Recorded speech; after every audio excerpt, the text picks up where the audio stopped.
Theology. Religion was attained by the ancient witch doctors chewing on a psychedelic root and banging on a drum, which created a higher state of consciousness that made them aware of the observer within, or their higher selves, which gave them an awareness of, or a connection to God. Religion today globally consists of two halves. In the East, you have clarity and serenity that is attained through scholarly practices, disciplines and meditation, and God is love, from which all souls came. Eventually they must return to the source, or God, by attaining harmony to balance one's karma through meditation and virtuosity. In the West you have theism, where a supreme being that is above and beyond, and has created everything is the puppeteer that pulls the strings, and through prayer, contemplation and faith one can reach a connection with, or redemption through communion with our Lord God.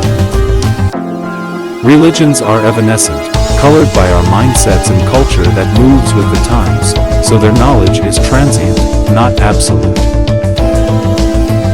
Traditionally, in the West, God is seen as an abstract that created the heavens, the earth, and all the life on our unique and sacred planet. Although an abstract, he is seen as a man who watches over us with unconditional love, who nurtures and guides us through our struggles, torments, desires and achievements as we strive towards our salvation.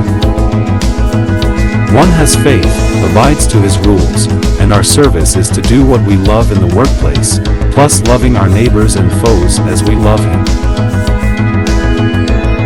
Judaism is an Abrahamic ethnic religion covering the culture and legal customs of the civilization of the Jewish people taken from the covenant that God set up with the children of Israel.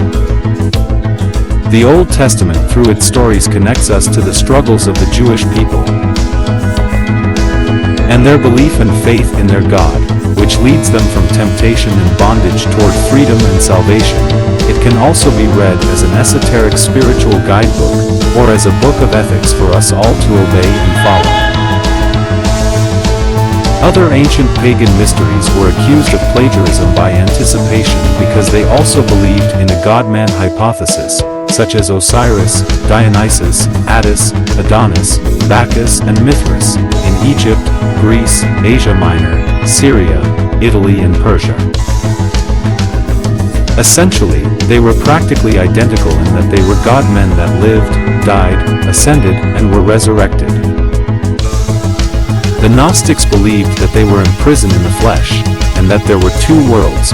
The imperfect God created ours, and there was the perfect world that the perfect God created that they ascended to at death, if they followed the Gnostic practices and spiritual disciplines. Metaphorically speaking, the cross was the material world, body, and the soul, and the nails were his selfish drives and desires that nailed him to the cross. On the whole, there was a higher and lower self, and only one self could live at one time in the human body. The reasons for the myths were to connect to our higher self, gain wisdom, and at death ascend to heaven. The Christians believe that heaven is in Earth's future, and we become immortal and return to Eden, whereas the Catholics believe you go to a spiritual heaven after death and you become eternal. Let me elucidate. Christianity was established when one of Constantine's spiritual advisors persuaded him to paint the primal Christian symbol of a cross on the shields and banners because they saw a cross in the clouds before a battle.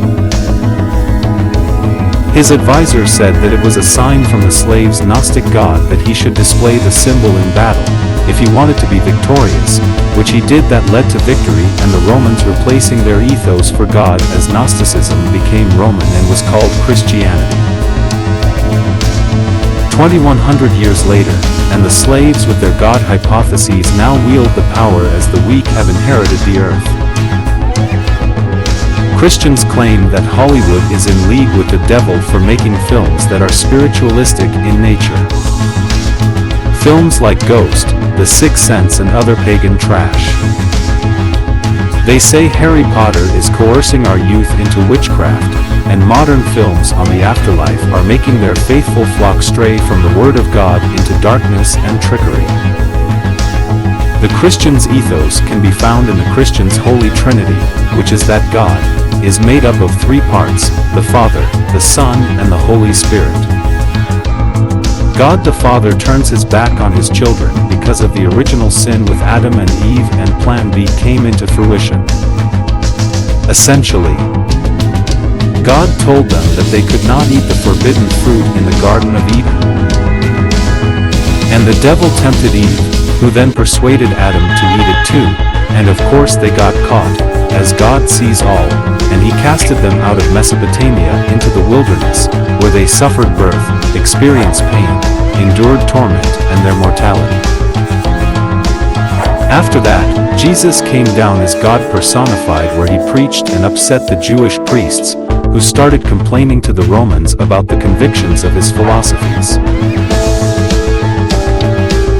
That being, he communicates with God direct, and that through him is the only way to heaven, as opposed to the Pharisees who made a mockery of his Father's house by turning it into a marketplace, which is why he overturned the church's tables.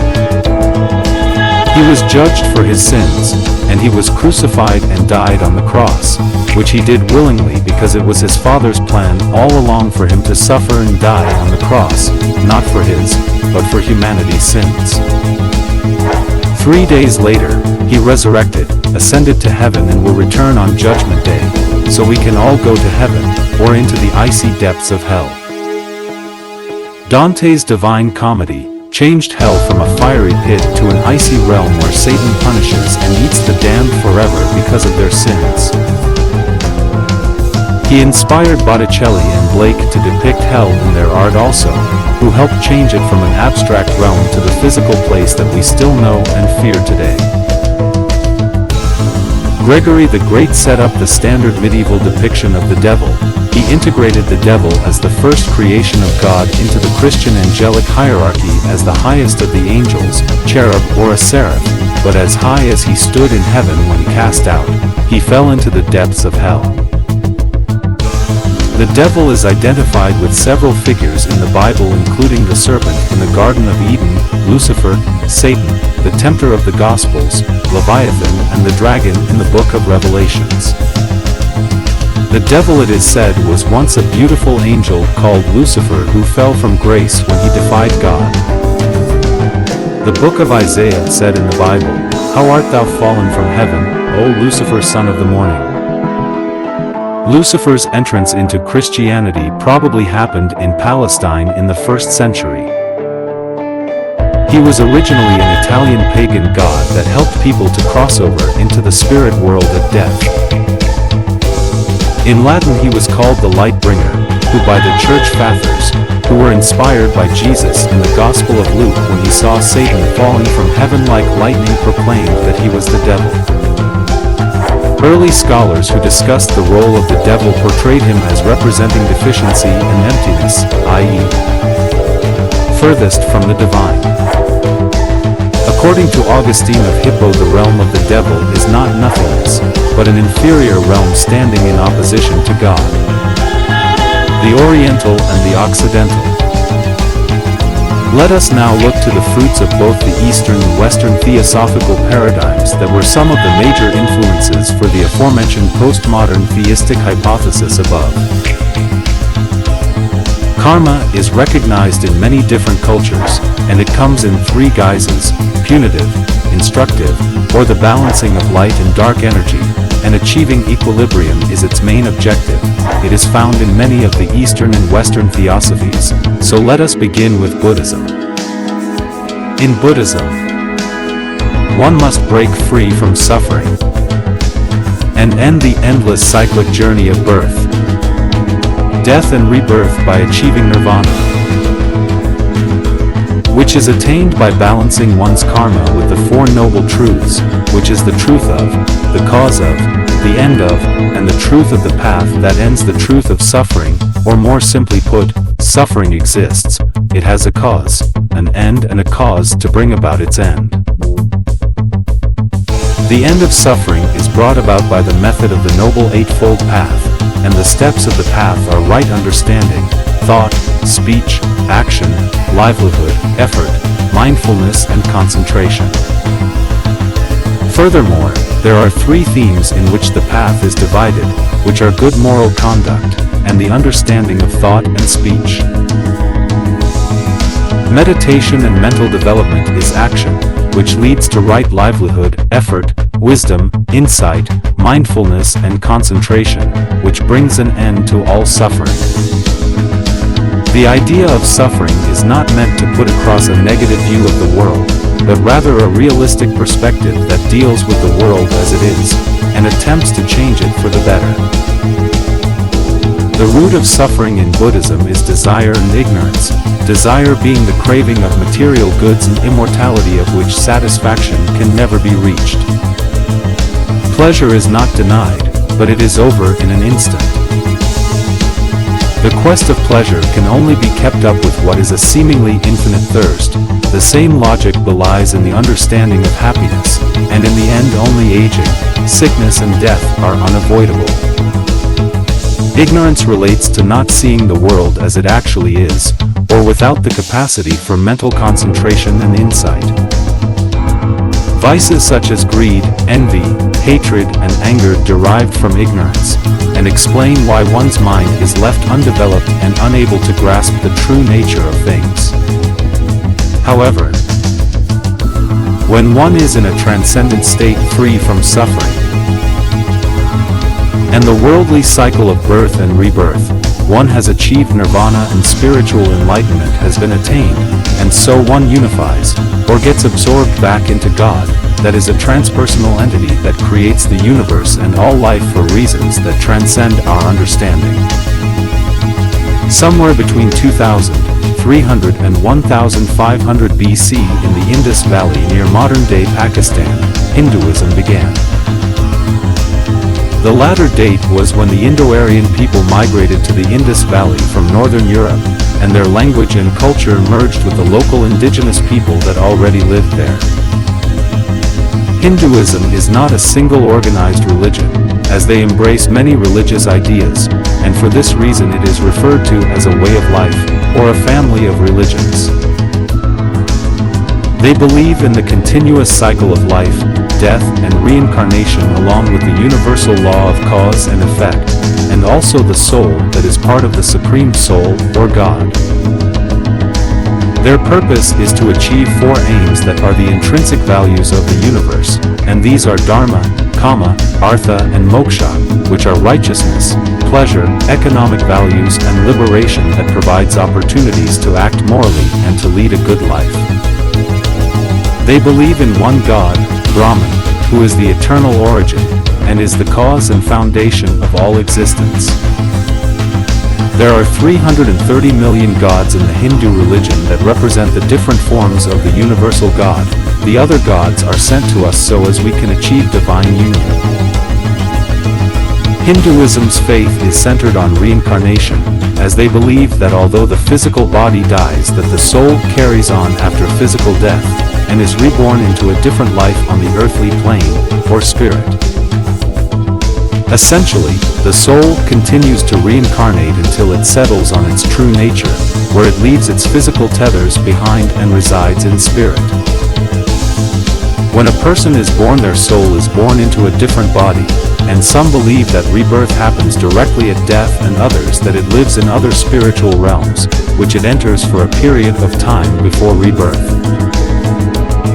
Some Hindus believe that the mourning doesn't end after Earth's memorial service, so they mourn for 40 days more, which is the same as the amount of days that the soul has in spirit to take its opportunity for judgment before God. The soul completes many obstacles known as the aerial toll houses, which is home to evil spirits. The spirits try to drag the soul to hell, and the soul has to find enough strength to stay with God, and this is the judgment day of the soul's sins, and after 40 days, it finds its place in the afterlife. For the Hindus, the god of death judges you in accordance with karma, where one would be punished or rewarded in the next life. It all depended on how close they stuck to their duties, morals, choices, and actions that they made in life. Those that complied with their duties and good deeds spend some time in bliss in heaven, while those that hadn't were sent to hell, and were tortured by various means between their lives. There are several levels to hell, and people are sent to different ones for different punishments, or they were reincarnated, depending on the severity and nature of their misdeeds in life. Hindus believe in the hereafter, although it is different from what the Western theists believe. In Svarga Loka, the soul is subjected to rebirth in different forms according to its karma. The souls go on to become one with Brahman in Brahmaloka, which is considered to be the highest heaven, and this finalizes the cycle of birth, death and rebirth because the cycle can be broken after a soul has achieved moksha or nirvana. Taoism was influenced by the yin-yang philosophy, which is a complementary argument that is a complex relational concept from Chinese culture that has developed for over thousands of years. The philosophy is at least 3,500 years old, and there are numerous records in literature referring to it, some dating as far back to the Yin dynasty at about 14 to 1100 BC, and the Western Zhou dynasty from 11 to 771 BC. The oldest records on Taoism are found in the Book of Changes, which was written by King Lun in the 9th century BC during the Western Zhou dynasty, and it embraces martial arts, medicine, science, literature, philosophy, and politics. Essentially, Yin is an inward energy that is feminine, still, dark and negative, whereas Yang is an outward energy, masculine, hot, bright and positive. Fundamentally, the world is made up of many different opposing forces that exist together, but also actually complement each other, and at times the opposing forces actually rely on each other to even exist. Their nature lies in the interchange and interaction of the two components. The alternation of night and day is one example of this, as there can be no shadow without light, etc. In a nutshell, the meaning of yin and yang is that the universe is governed by a cosmic duality, or sets of two opposing and complementing principles. The balance is important. For example, if yin is stronger, then yang will be weaker. And vice versa, and under certain conditions they usually interchange, and they are not just yin-yang alone in that they both have the elements of each other in them. The white dot in the yin and the black dot in the yang signify the coexistence and unity of opposites to form a whole. The yin-yang embodies both sides of duality, paradox, and unity in diversity, change and harmony. Their balance is perceived to exist in nature, and it is the main principle of Taoism that physically promotes love, kindness, peace, compassion, simplicity and much more, which can be got from connecting to the Tao and with nature. Taoism teaches us to connect to our inner nature in what they call the Wu Wei. Don't push or pull, just be and experience destiny's flow, empty the mind, channel the Tao, and then everything will simply unfold, as it should. The Taoists would say that they are not just only being metaphysical when they tell you to go back to the source, they mean return to your childhood's innocence too, see the world with a pure and simple mind. Metaphorically speaking, there was the uncarved block, then there were the 10,000 things, and finally there is the return to the source. The uncarved block can be seen as potential energy, the 10,000 things as the physical universe, and the return to the source as returning to divinity. It's through human consciousness with clear minds and emotions that we sculpture our personal experiences onto the Tao to take with us on our return to the source. Ultimately, we return with our life's wisdom, or in an innocent childlike earthbound state. That covers it according to my research on the balancing of karma from the East, but what about the West? Let us take a look now and see. In the West, we have Judgment Day in place of karma. Its origins stem 2,400 years BC in Egypt within their mythology in what they call the weighing of the soul. The ancient Egyptians believed that at death that they would walk down a path where they had to pass through the gates, and conquer all the obstacles obstructing them. They named the gods and demons that had tried to block their progression, and after that they paid the ferryman to cross the river. Afterwards, they named the wrongs that they never did in life with the negative confession, and after naming the 42 judges and being judged, they would see that if they could enter the afterlife by the weighing of their hearts upon a set of scales. Their hearts stood for how they saw themselves, and how they had acted in life, and the feather was how they should have acted according to the divine plan. If they passed, and they had lived their lives in accordance to the divine order, they were draped in a wreath of flowers and were greeted by Osiris in person as they entered the hereafter. However, if they hadn't walked the correct path in life, and their hearts were heavier than the feather, then they would have failed, and so the god Ammon, the devourer, ate their hearts. Either that, or they were sent to the underworld and they didn't get to enter the afterlife. It was seen again in the battle between Achilles and Hector in the Iliad as Zeus hung up his golden scales because he was weary from battle, and then got 2 twin portions of death to measure and weigh the lives of the newly departed in what was to become known as the Charastasia. Next, Aeschylus wrote a play called the Psychostasia where Hermes holds combatants Achilles and Memnon in the balance. There is a vase at the Louvre that depicts the tale that is dated 460 BC. It appears again in the 2nd century in Christianity in the Testament of Abraham where the Archangel Michael does the weighing to see who gets to go to heaven on Judgment Day. Karma is even found as Jesus and his followers came upon a man who was born blind in the Bible. His apostles asked Jesus if the man was blind because of some sin that his parents had done, or was it of his own doing, clearly alluding to karma because he had been born blind. Then penultimately, from a contemporary mindset, one lives one's life picking up positivity and avoiding negativity to balance one's karma. At the end of each life one sheds one's negativity, and integrates their positivity with one's current understanding, wisdom and nature.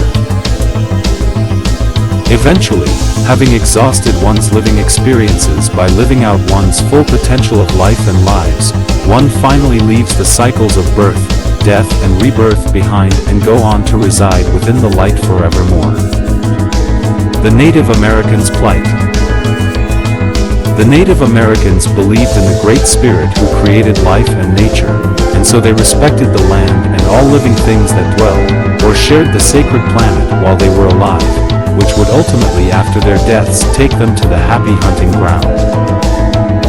They lived a nomadic life, like that of the hunter-gatherers of other continents and subcontinents.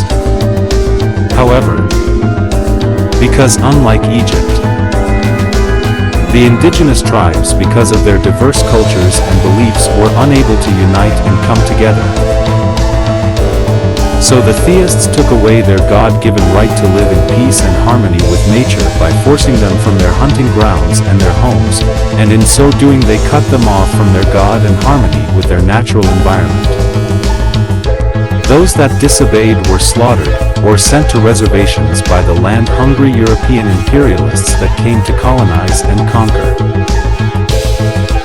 On the whole, the colonials drove the natives into the hills, calling them pagans and savages because of their culture, and they were forced to live where the soil was shallow and ethics. Ethics terminology comes from the Greek word ethikos, which stems from the word ethos, meaning custom or character. Basically, ethical or moral behavior is that which is good because the field of ethics take on creating, standing up for and suggesting the ideas of right and wrong choices and actions. However, what kind of standards or principles should I live by? Essentially, ethics are a universal pattern for a way of life, such as a set of rules of moral behavior, questions about the ways in which we live our lives and the rules of conduct. Ethics address crucial questions, such as how do I live my life? Which leads to what sort of person should I endeavor to be? And what values are important? The simplest way to explain ethics is to say that they deal with right and wrong behavior. We will be looking at the methods used by deontology and utilitarian ethical philosophy, where we can see that all of us, through our choices, could help each other, change ourselves and even the world for the better.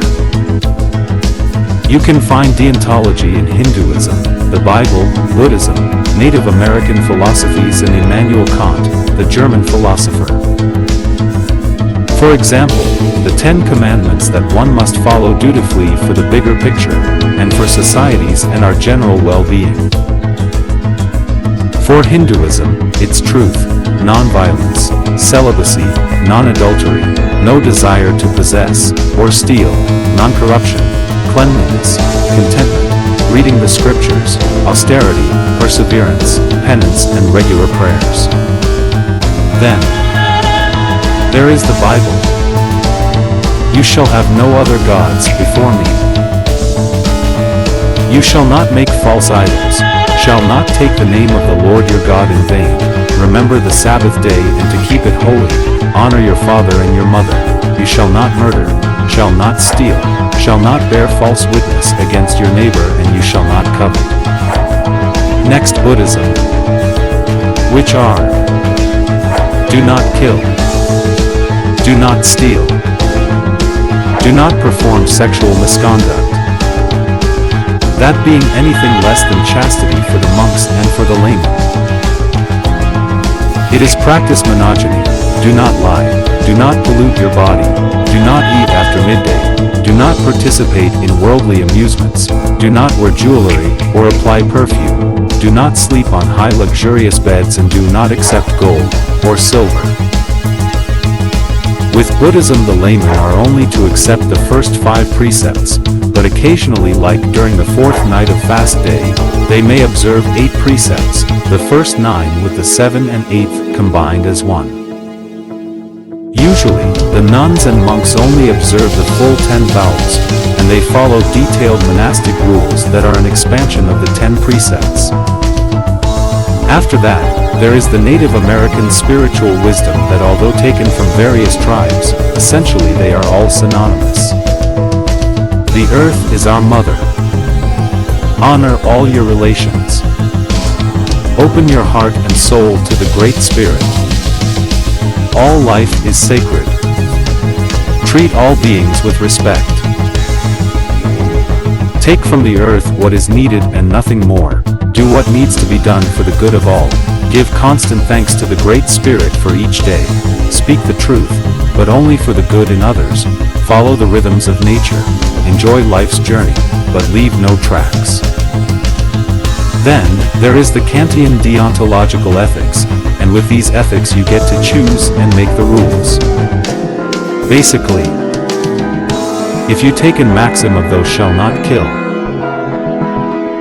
you then see that, if everyone followed the rule, whether it would be chaos or order, and if it was chaos you would dismiss it, but if it made sense for everyone to follow, you would use it in your ethical makeup, which Kant called his categorical imperative. Finally, you have utilitarianism, which is an ethical theory that passes judgment on the end results rather than the intentions or actions that lead up to those results.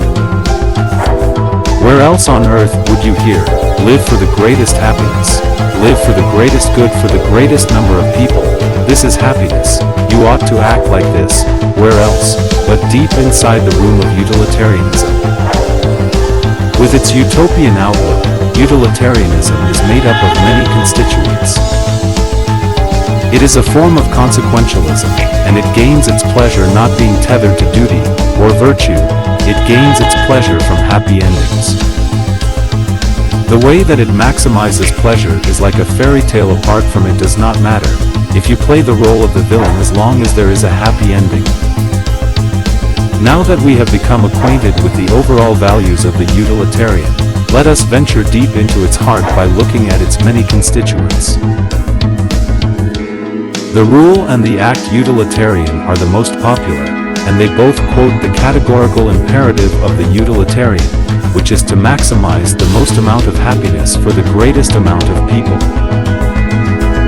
Act is somewhat liberated from the shackles of rules and regulations, whereas rule is a hybrid of the deontological and the utilitarian, and some philosophers would go as far as to say, the cream of the two combined to transcend previous problems.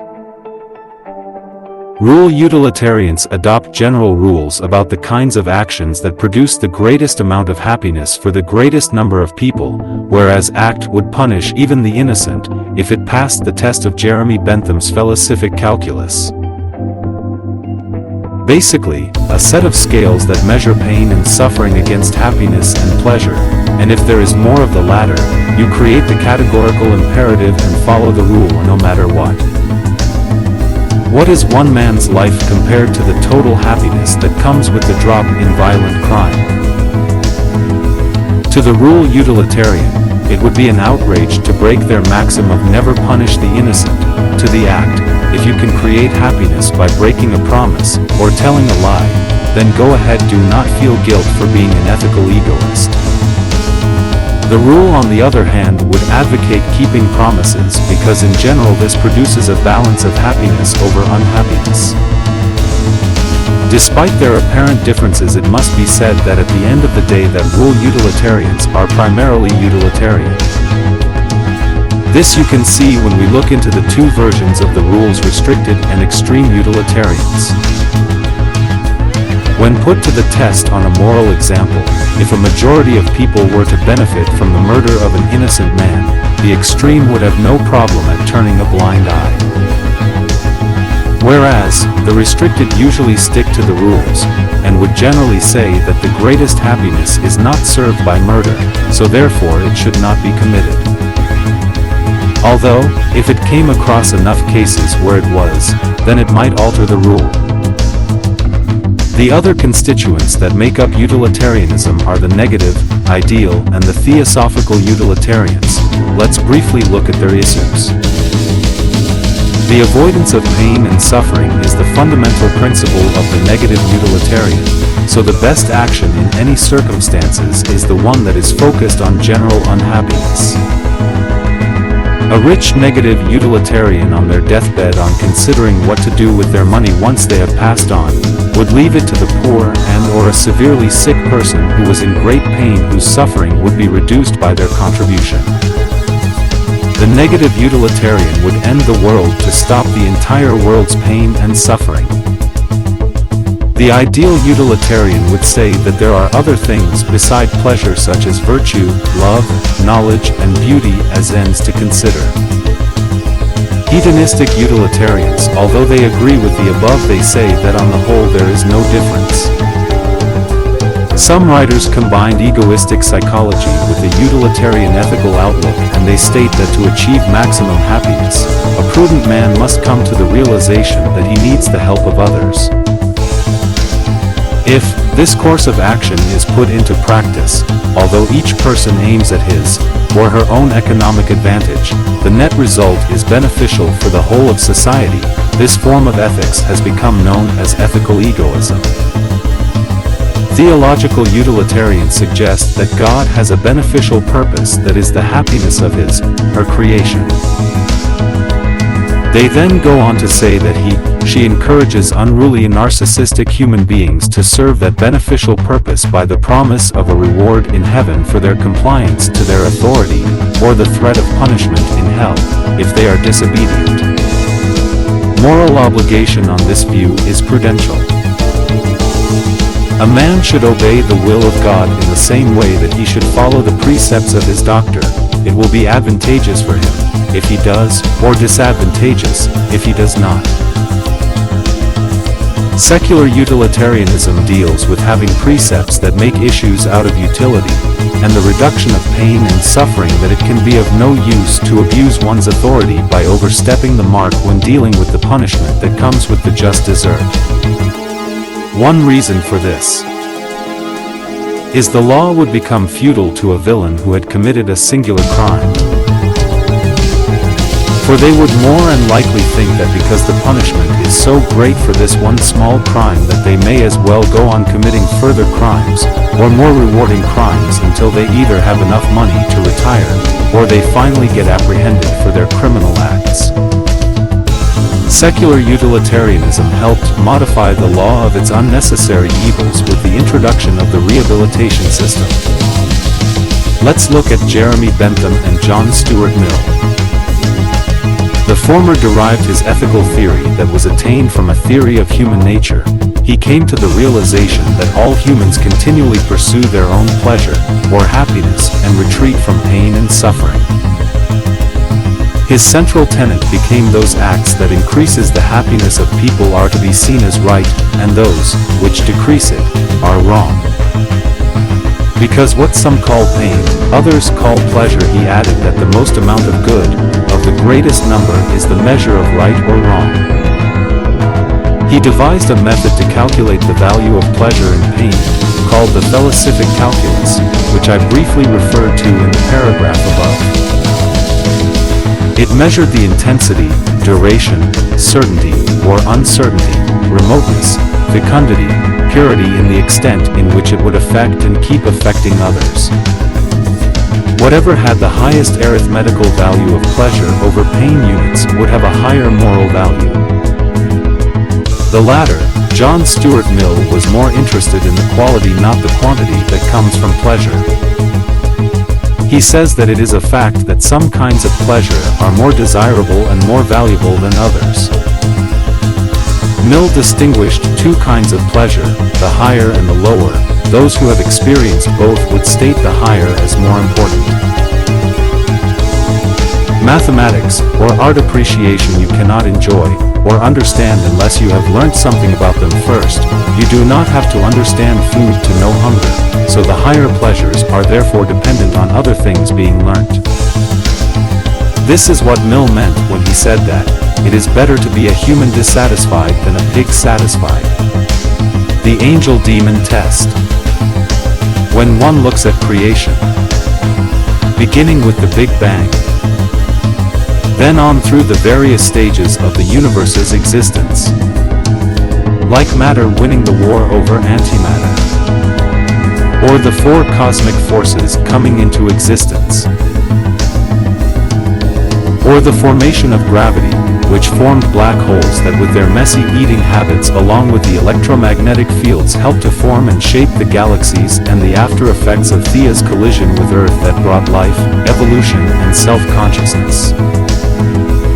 Just how many times can the scientist say that this, or that on which the universe was created, improved, or depends upon for its very existence happened by pure chance, or random chaos without a creator? Just how many chances does it take to make a pattern? For the scientists it is 3, so bearing this in mind, and that there are a prolific number of chance events that help to structure and shape the whole universe, is it not obvious that there is a guiding force at play within all creation?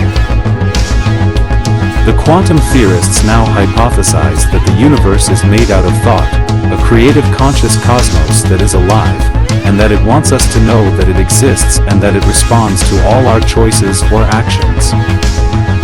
Everything bubbles up from below the surface of the universe. Primarily, you have subtle energy that slows down and becomes dense energy or matter, the subatomic and atomic universe. Alternatively, infinite conscious energy bubbles up from below reality, forming the superstrings, quarks, protons, neutrons, and electrons that with the cosmic forces create atoms to black holes, stars, galaxies, solar systems, planets, life, self-awareness, to the higher self or God consciousness. In the East everything is God, the Spirit, the Self, and all of creation is an illusion as one loses one's purity, and the Self loses touch with its true essence, and is devoid of pure love, and to return, or to reunite with God one must simply shatter the illusion and return to that love state. After the cycle of birth, death, and rebirth the soul spiritually evolves with punitive, instructive, or by balancing both light and dark energy. Once one has balanced one's karma, and one's spiritual destiny is complete, one simply returns to the source, or God, who is a transpersonal entity within creation.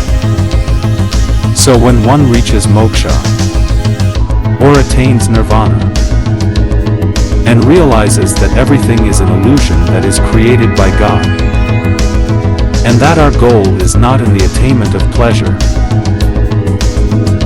wealth, or immortality, or to focus on end results, but to enjoy the journey, because it is when one breaks free from the karmic wheel that one returns to one's pure loving state and are absorbed by God, whom witnesses them flitter in and out of its divine transpersonal awareness.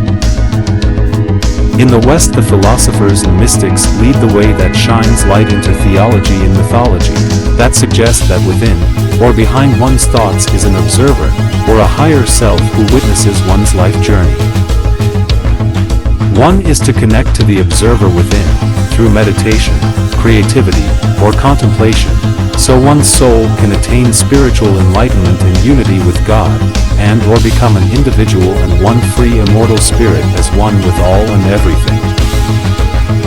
As I wrote earlier, Plato's cave analogy, Nietzsche's beyond good and evil, and Gurdjieff's ladder helps one to understand one's very existence. In the East, their wisdom is achieved through meditation, and one's wisdom that is gathered along the way from one's karmic journey. They say that when one stills, or quietens the noisy mind, that one can sense, or experience God's presence within the silence, and that God speaks to us through our intuition and inspiration. So let your heart lead the way, and the universe will respond by simply falling into place. On the other hand, in the West, that presence is seen as the higher self, which is a conduit to spirit or God, and they tend to value one's soul's journey, with our personalities, created in God's image, intact, which oscillates between the spirit and the flesh, and one's purpose is to live a virtuous life as one's best self to eventually go home as an immortal. Whether one believes in God or not is totally pro-choice. However, when making the choice, take on board the wisdom of Pascal's wager and Marcus Aurelius. The former said, "Be wise and judgmental, like gambling on a horse at the races." If God doesn't exist, you can live a life of sin and debauchery in your finite life. And if He does, you will get to spend eternity in constant pain and suffering in hell. And the latter says, always try to be your good self in life, and he goes on to say that, if gods exist and is just, be good, because a virtuous, mediocre, humble non-material life on earth is how one gets one's just desserts in heaven. And if gods were evil, then you should not wish to worship them, or follow their rules, because if one does, then at the crossing one goes to hell. And if there are no gods, and if death life is over, if one has lived a virtuous life, then at death one lives on in our loved ones' memories. The answer to our existence can be found in life's journey, which we can all plainly see, for it's in the stages of gestation in the womb, from a single cell structure to a human being, clearly showing us our evolutionary path, or genetic heritage of our lives whilst on the earth. It is also in the developmental spiritual stages of the chakras as the soul progresses from the base chakra at the bottom of the spine, then on up through the stages to the top at the crown chakra, where one attains union with one's higher self, or one's innate God consciousness. Essentially, in one's spiritual development one finds one's true place within existence, whilst in the flesh, and or the heavenly realms.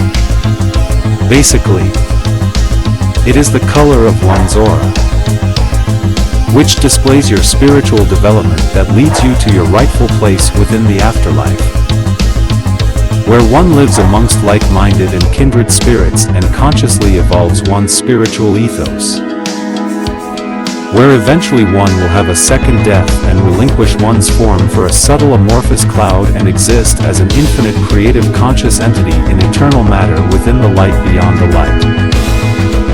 Down the infinite path of creation, where one creates universes to pave the way for new souls to exist in life's journey. One must find the balance between the lower and our higher selves to fulfill one's destiny. Personally, I do not believe that that is the catalyst. That creates the soul, for the soul is created passively by the interaction of the one's senses, chemistry, and its environment, and that one can unite the two selves through meditation, or spiritual practices and disciplines that leads to a journey of love, peace, and bliss along the way. You know, life could have been different. God could have created us with a behavior gene, and we would be nothing more than action-reaction biochemical puppets with no free will, or moralities to bog us all down. Nevertheless, we are the seeds of our Creator that fragmented from the source as we were created from our environments, genes, and emotions.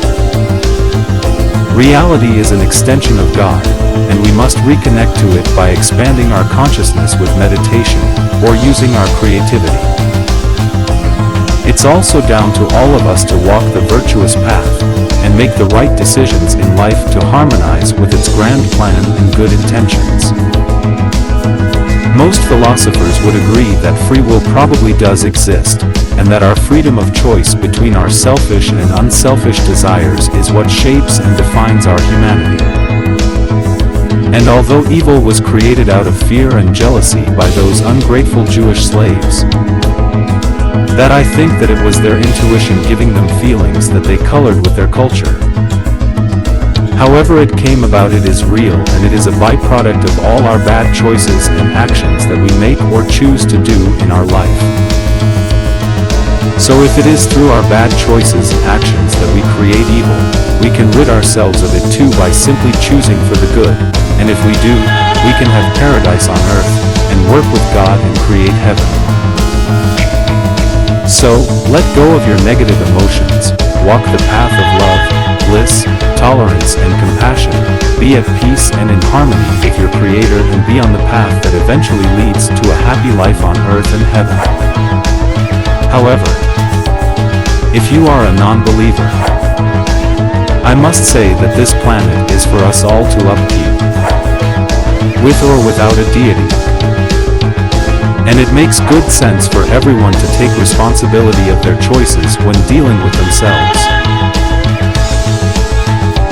The environment and our planet that will align us with the grand plan that will be beneficial for all the life, be it fauna, flora, fungi, protists, archaea, and bacteria on our spectacular living planet. I personally believe that we are all evolving toward a better future. And although there are dark times ahead, I think that we have it within us to endure and overcome those dark times together, so that we can turn it all around by making positive choices and performing just actions, and from that we can restore love, hope, and faith in humanity, and give assurance of global harmony for all of our children's futures. Our world is fast approaching globalization, and it is the consumer's choices and the democratic vote that counts and sets the world stage to create our future. So when you choose for all life on our planet. At the end of the day, if every single one of us can get together with our positive choices, motivations, and actions, just like we can have inner peace and harmony through meditation on earth, so it is that we can shine as we ascend to heaven, whatever, or wherever you perceive it to be. If the thinkers of the world cannot drop their differences, and come together in unity, then we will throw away our future on the planet. Religion can be seen as diverse in that they all have the same idealist structure, but their stories are told in their own unique particular way, e.g. the primal Christians with their return to Eden,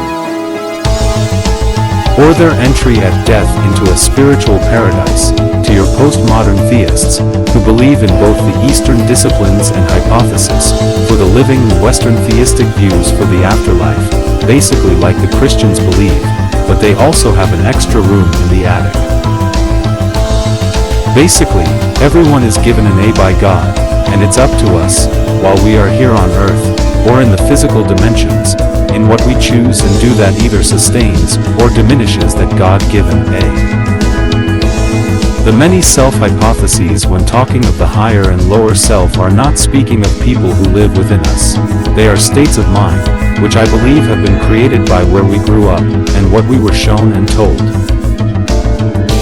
Basically, our environments help to shape our personalities, and our personalities choose our environments, so we create our own lives.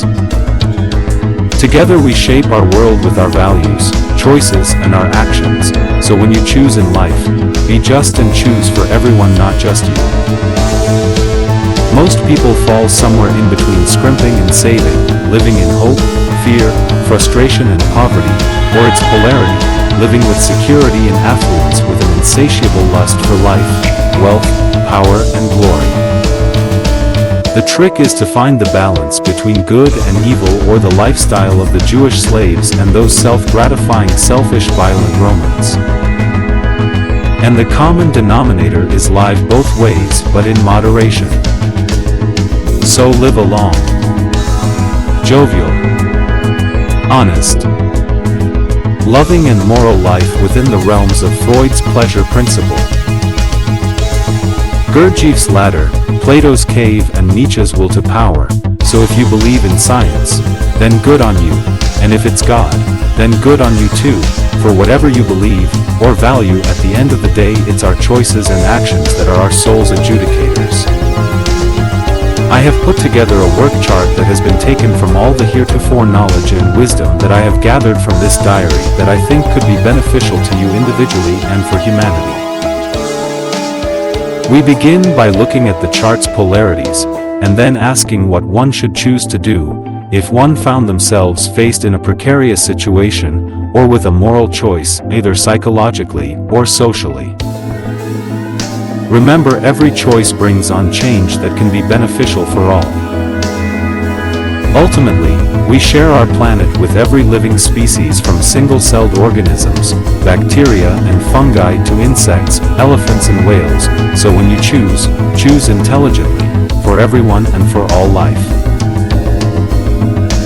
Basically, one uses a point system where one judges oneself, and then progresses down the chart until they reach the bottom, adds all the points and sees the overall percentage.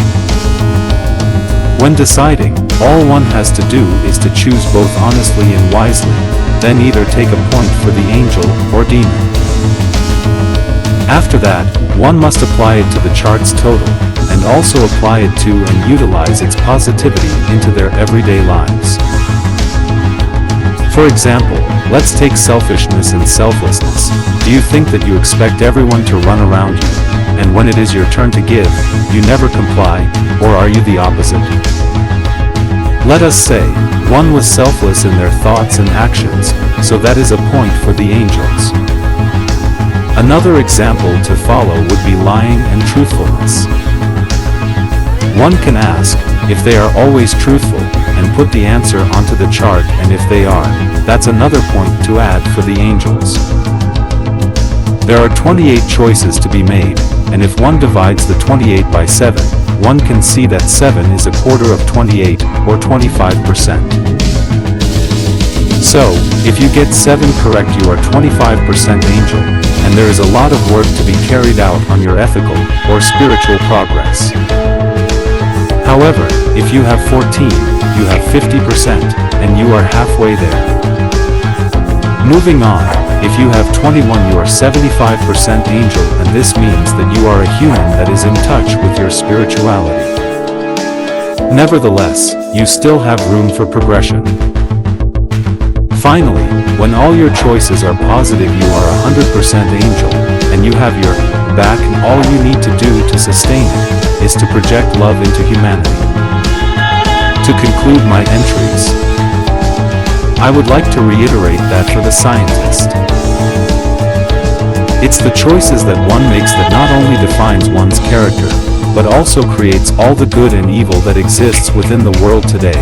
And as for the sage, it's not what one believes, it's one's devotion to one's creator, creation, and all the life on our planet that takes precedence. Therefore, choose well when dealing with one's family, friends, jobs, products, and one's involvement into local, national, and global politics. Let our heads, hearts, and souls light and lead the way to the new Eden, or to our ascension, be it here in the earth's future, or in heaven. So utilize the chart by choosing well in both the chart and in life, and consciously evolve or develop yourselves into better people and help us to avoid global annihilation that the prophets of old and new have foretold. The test. Angel demon. Virtuous wicked. Polite rude. Hopeful doubtful. Calm angry. Respectful scornful. Admiration envy. Unconditional love hate. Altruistic selfish. Open-minded arrogant. Happiness unhappiness. Tolerant intolerant. Modesty narcissism. Moderation gluttony. Selflessness selfishness. Chaste lustful. Polite abusive. Liveliness indolence. Compassionate heartless. Passive aggressive. Patient impatient. Global awareness global ignorance. Relative argumentative. Truthful dishonest. Loyalty treachery. Sincerity devious. Naive cunning. Delightful vexatious. Thoughtful inconsiderate.